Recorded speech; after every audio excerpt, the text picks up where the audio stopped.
Nalalapit na ang pagwawakas ng FPJ Batang Quiapo, kumpirmadong totoo ayon sa source.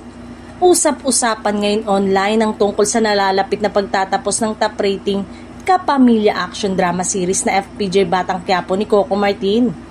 Ayon sa ulat na ipinost online ng isang showbiz page, totoo at hindi fake news ang kumakalat na balita. Pinaplano na raw ng production ang pagtatapos ng serye na unang napanood noong February 13, 2023 sa ABS-CBN platform. Kasalukuyan itong umeere sa Kapamilya Channel, A2Z at TV5.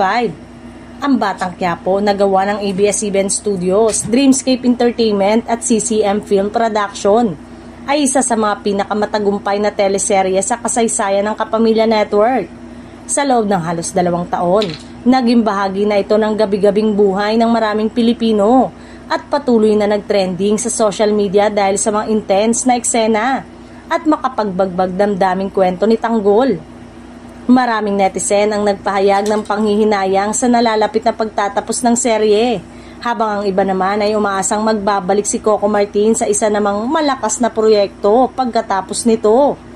Bagamat wala pang opisyal na petsa ng finale, siguradong isang makasaysayan at emosyonal na pagtatapos ang dapat abangan ng mga manonood sa FPJ Batang Quiapo.